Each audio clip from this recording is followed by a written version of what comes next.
गांव का नाम था सोनपुर, जो अपनी शांति और हरियाली के लिए प्रसिद्ध था। इस गांव में हरे भरे खेत, ऊंचे ऊंचे पेड़ और ठंडी हवा का संगम हुआ करता था। गांव के लोग सीधे सादे और परिश्रमी थे। इसी गांव में रहती थी एक बुजुर्ग महिला, जिनका नाम था लक्ष्मीबाई, लेकिन सभी उन्हें प्यार से दादी कहते थे। दादी के पास अनगिनत कहानियां थीं। हर शाम बच्चे उनके आंगन में इकट्ठा होते और उनकी कहानियां सुनते। उनकी कहानियों में सदैव कोई न कोई सीख छुपी होती थी। बच्चों को दादी की कहानियां सुनने में बड़ा मजा आता था और वे बेसब्री से शाम का इंतजार करते थे। एक बार की बात है, एक छोटे से गांव में रामू नाम का एक लड़का रहता था। रामू बहुत गरीब था, लेकिन उसकी ईमानदारी और मेहनत से पूरा गांव परिचित था।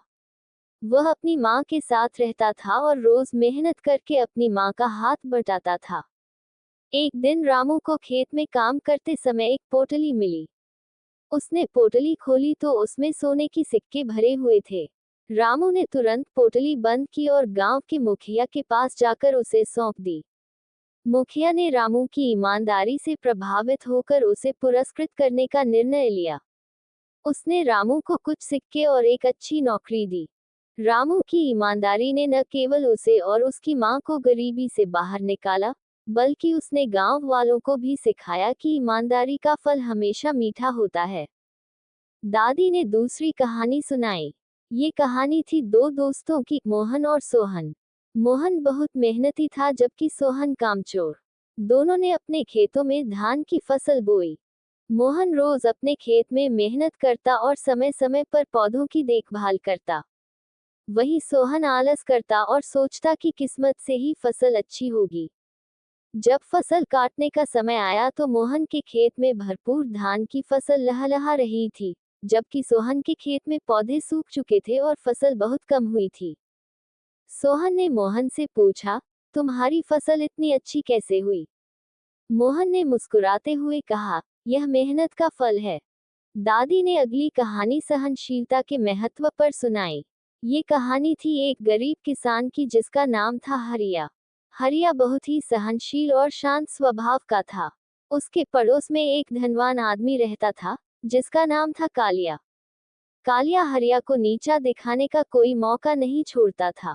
एक बार कालिया ने हरिया की फसल को नुकसान पहुंचाने की योजना बनाई। उसने रात में हरिया के खेत में आग लगा दी। जब हरिया को ये पता चला तो उसने कोई हंगामा नहीं किया। उसने भगवान पर विश्वास रखते हुए अपनी किस्मत स्वीकार की और अगले ही दिन फिर से खेत में मेहनत करना शुरू कर दिया। कुछ दिनों बाद गांव में भयंकर बारिश हुई और कालिया के खेत पूरी तरह बर्बाद हो गए। वहीं हरिया की मेहनत ने उसे फिर से नई फसल उगाने का अवसर दिया और उसकी फसल लहलहा उठी। कालिया ने हरिया से माफी मांगी और हरिया ने उसे माफ कर दिया। हरिया की सहनशीलता और मेहनत ने उसे सफलता दिलाई। एक और कहानी थी, जो मित्रता के महत्व पर आधारित थी। ये कहानी थी दो जानवरों की, एक खरगोश और एक कछुआ। दोनों बहुत अच्छे दोस्त थे और हमेशा एक दूसरे की मदद करते थे। एक दिन दोनों ने दौड़ की शर्त लगाई। खरगोश तेज दौड़ता था, जबकि कछुआ धीरे धीरे चलता था। दौड़ शुरू हुई और खरगोश जल्दी ही बहुत आगे निकल गया।